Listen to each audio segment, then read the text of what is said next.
ada itu. Iya. Nah itu tadi Bu Sopiatul dari mana itu? Kok ini? Saya Saya mau jelaskan tanya. sedikit. Oke. Jadi mengenai Miriam keponakan Harun, ini simpel karena memang namanya sama. Miriam saudara Harun dan Miriam ibunya Isa atau ibunya Yesus dalam bahasa Arab memang panggilannya Miriam dan harusnya kan Maryam Iya. ya. Tapi mereka juga Iya. ya mirip-mirip lah Miriam. Nah, sehingga ini menjadi ketuker gitu loh. Mungkin Muhammad ini dengar-dengar oh Miriam, oh ada Miriam saudaranya Harun. Lah nih ibunya Isa namanya Miriam juga. Oh dipikir sama orangnya. Gitu kan. Padahal Nah, ini deh. beda ya. Jadi Miriam ini dikatakan Imron padahal harusnya Amram gitu kan. Kalau di dalam Alkitab kita kan bukan M tetapi Amram ya. Amram itu ada artinya orang yang berasal dari pegunungan ya, daerah pegunungan. Ram ya. Nah, simple sebenarnya ketuker karena memang namanya mirip dan di dalam Quran kalau kita baca memang anakronisme semua, nggak ada kronologi waktu. Jadi di situ Allah mengatakan Nggak kepada rukun, ya? Musa anakronisme. Jadi sesuatu yang belum nggak ada itu sebenarnya sejarahnya.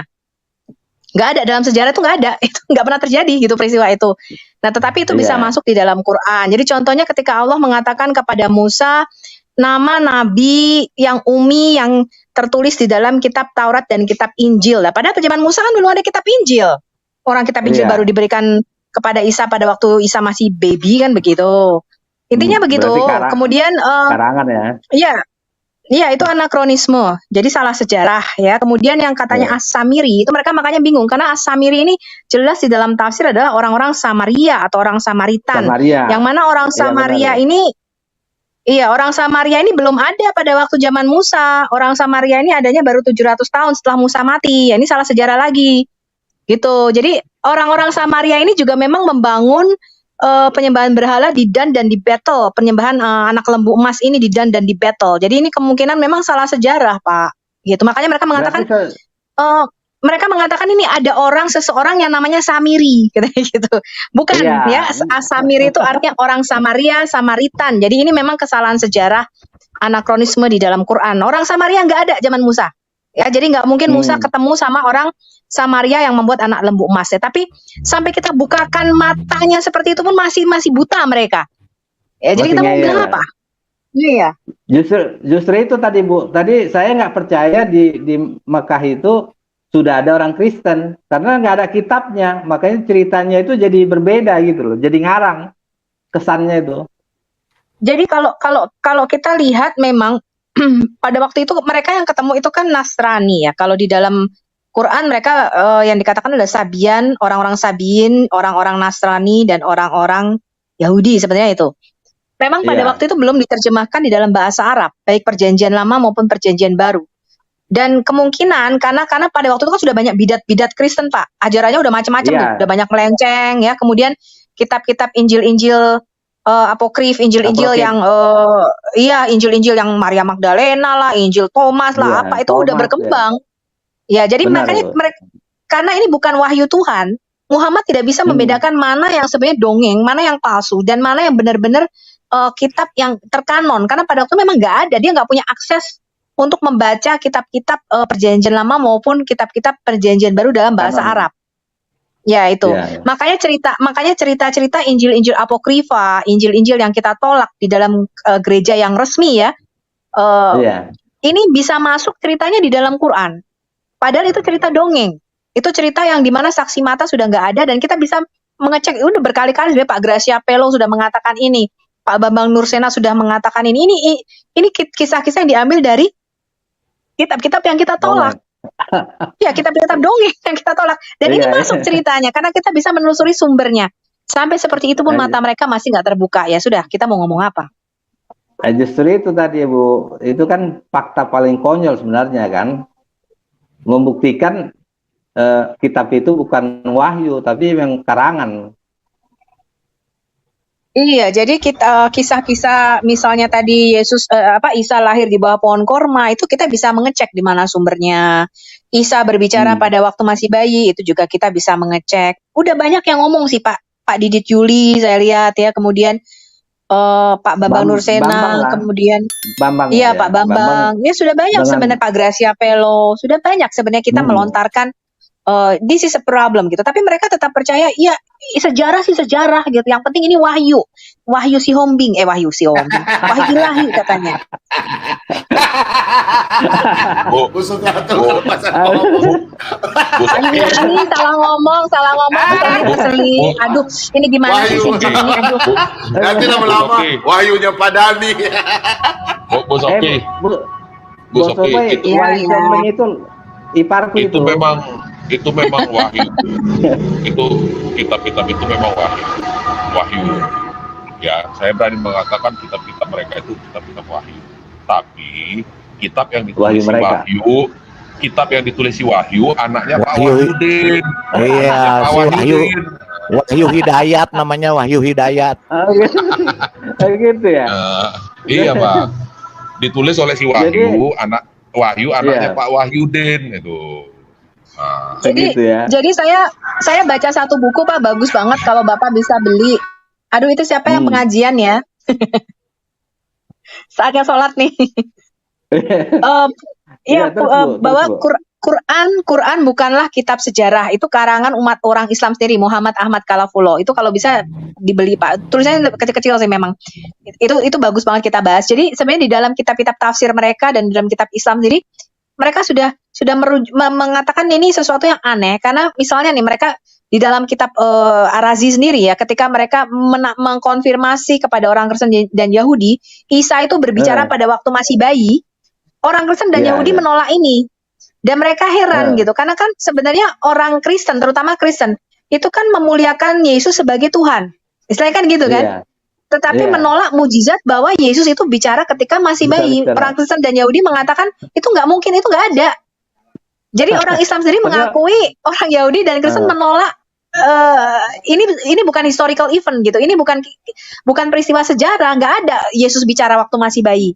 Nah itu mereka keheranan gitu, sehingga dari beberapa kesimpulan itu kalau Anda baca bukunya Quran bukanlah kitab sejarah, bahwa memang anakronisme atau salah sejarah di dalam Quran ini begitu banyak, sehingga mereka mengatakan kalau kita baca Quran jangan ini dicek historinya, nggak connect gitu. Mereka itu nggak nyambung sama sejarah, tetapi dicek yang diambil adalah nilai-nilai moralnya atau istilahnya hikmatnya, misalnya kisah Yunus atau kisah Nabi Ibrahim atau apa. Ya, gimana Pak Bomom? Coba tanyakan Pak Dani dulu, tanggapi dulu, ada Pak Dani sini, mereka punya kita. Oh ya, ada Pak Dani nih. Benar atau enggak? Coba silakan Pak Dani. Pak Dani, selamat sore.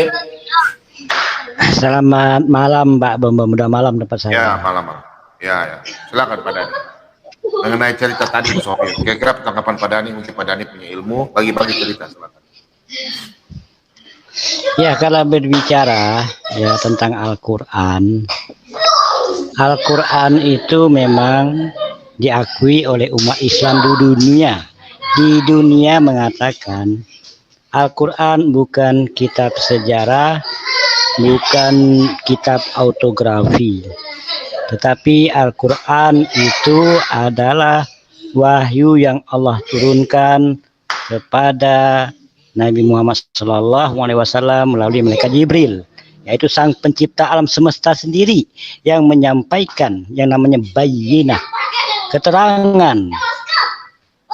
Jadi Allah sendiri yang menyampaikan keterangan-keterangan itu, ataupun sang pencipta alam semesta yang menyampaikan keterangan-keterangan itu dan dimasukkan ke dalam yang namanya Al-Quran. Apapun yang tertulis di dalam Al-Quran, apabila sering saya sampaikan kepada Pak Bombom, apakah itu ceritanya dari orang-orang paganisme kah, atau dari orang-orang antah berantah kah, atau dari mana saja kah, orang primitif kah, itu semua kalau sudah menjadi wahyu dari Tuhan, maka kami harus meyakini itu memang dari Tuhan. Kebenaran itu dari Tuhan. Kebenaran. Pak Dani punya cucu di belakang kah? Ribut sekali berisik cucu ya? Oh ya, anak-anak. Oh anak, kira cucu. Suruh mereka diam dulu lah, ribut. sorry. Karena suara saya kan. Iya, peka sekali. Ya. Ya, oke. Bentar dulu.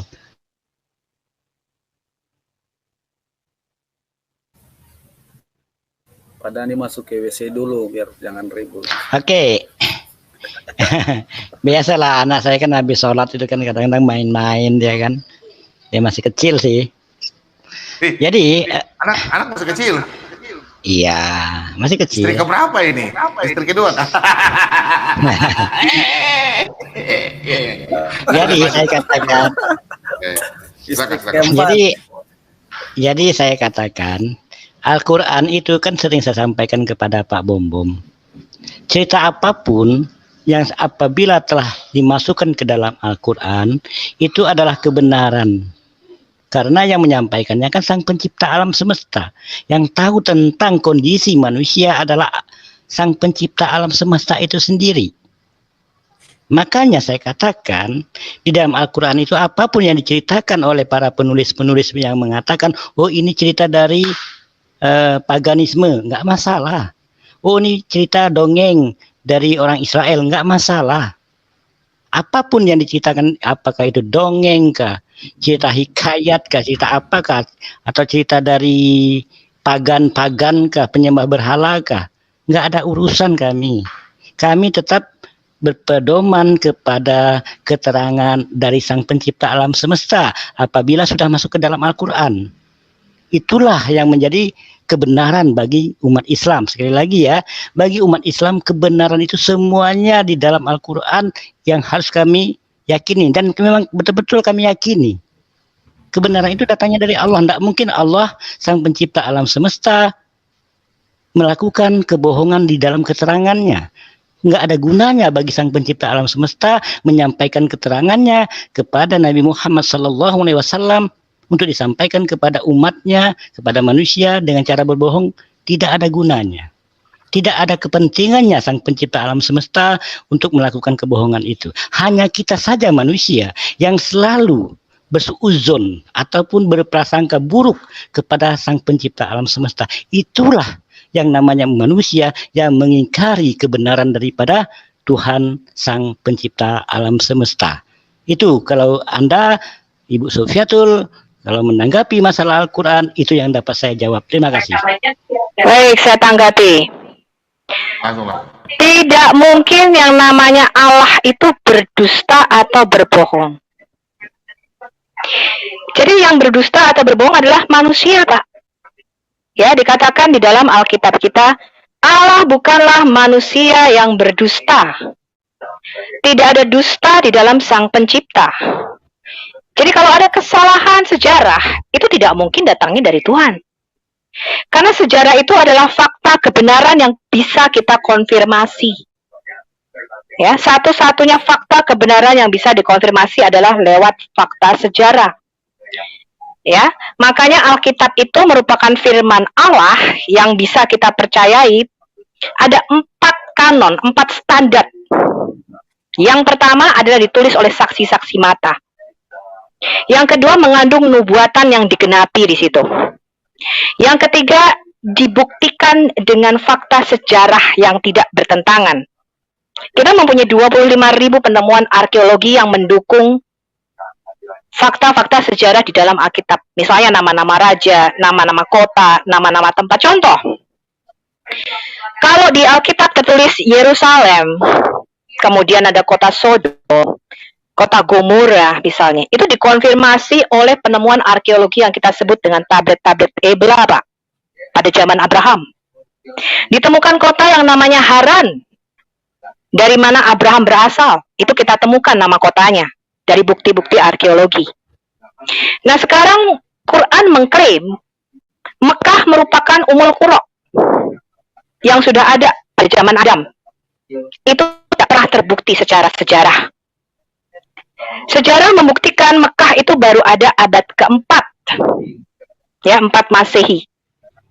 Ya, jadi tidak mungkin yang namanya Abraham, Ismail, kemudian ke Mekah membangun Ka'bah, itu tidak terbukti. Jadi Pak Dhani keliru kalau mengatakan Tuhan berbohong. Tuhan tidak pernah berdusta, Pak. Yang berdusta hanya manusia. Untuk kita mengetes suatu kitab, ya, atau suatu nabi, Dia mengatakan aku nabinya Allah yang sejati. Ulangan 18 ayat 18 sampai 21 sudah jelas mengatakan bagaimana caranya kita mengecek apakah dia nabi sejati apa enggak. Gampang caranya. Yang pertama, seorang nabi haruslah bernubuat di dalam nama Yahweh. Dan yang kedua, nubuatannya haruslah digenapi. Kalau dia bernubuat demi nama Allah lain selain Allahnya Abraham, Ishak dan Yakub, dialah nabi palsu. Dan yang kedua, kalau dia bernubuat dan nubuatannya tidak sampai atau tidak digenapi, kamu harus membunuh nabi itu. Sebab itulah nabi palsu, kata Tuhan. Jadi standarnya sudah jelas. Jika seseorang mengatakan aku menerima wahyu daripada Tuhan. Ulangan 18 ayat 18 sampai 21, Tuhan sudah menetapkan standar. Apa itu artinya seorang nabi? Nah, kalau seorang nabi tidak pernah bernubuat, itu namanya bukan nabi.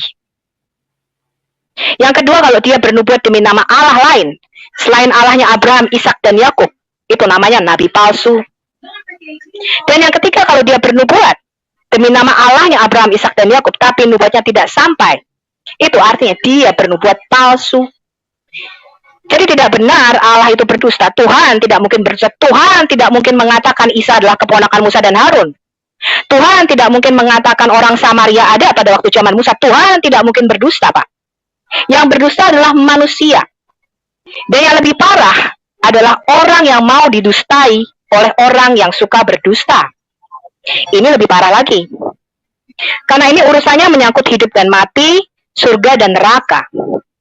Kalau kita percaya pada suatu kebohongan atau suatu dusta, Alkitab mengatakan ada jalan yang disangka orang lurus, tapi ujungnya menuju maut. Yesus sudah jelas mengatakan dialah jalan kebenaran dan satu-satunya kehidupan. Tanpa dia kita semua binasa, Pak Dani. Jadi lebih baik kalau buat saya adalah percaya kepada Injil yang asli. Apa itu Injil? Kabar baik. Kabar baik bahwa Mesias itu turun menjadi manusia dan menebus dosa kita. Itu Injil yang asli, Pak. Ya, dia sudah dinubuatkan untuk mati menjadi penebus dosa kita. Itu Injil yang asli. Tidak ada yang namanya Injil yang diserupakan. Nggak ada. Tuhan tidak mungkin berdusta ataupun menipu. Itu bukan sifatnya Tuhan. Ya, yang sifat manusia itu adalah pendusta dan penipu, itu manusia. Tuhan tidak mungkin menipu dengan menyerupakan ya seorang di atas kayu salib. Karena Tuhan sudah bernubuat bahwa dia akan menderita, mati, dan pada hari ketiga dia akan bangkit dari antara orang mati. Itu cirinya, Pak Dani. Ya, jadi bukan Tuhan yang berdusta. Saya percaya kepada Tuhan. Ngapain saya percaya kepada Tuhan yang berdusta? Yang berdusta hanyalah manusia. Ya. Nah, sekarang Pak Dani sebagai ahli Quran dan ahli bahasa Arab, coba jelaskan, Pak, apa standarnya Bapak bisa memastikan kitab yang diturunkan kepada Muhammad ini merupakan wahyu daripada Tuhan. Saya mengatakan berkali-kali, ada beberapa orang yang mengklaim dia menerima kitab dari surga. Salah satunya adalah Bidat El-Qasai. Yang kedua adalah orang Mormon, Joseph Smith, yang mengatakan dia menerima kitab dalam bahasa, saya lupa tuh bahasa Mesir apa bahasa mana kitabnya, kemudian diterjemahkan ke dalam bahasa Inggris katanya. Ditanyain kitabnya mana, karena udah diambil lagi ke surga. Kemudian ada beberapa orang lagi yang mengatakan dia nabi dan mendapatkan kitab ini bukan cuma satu, Pak.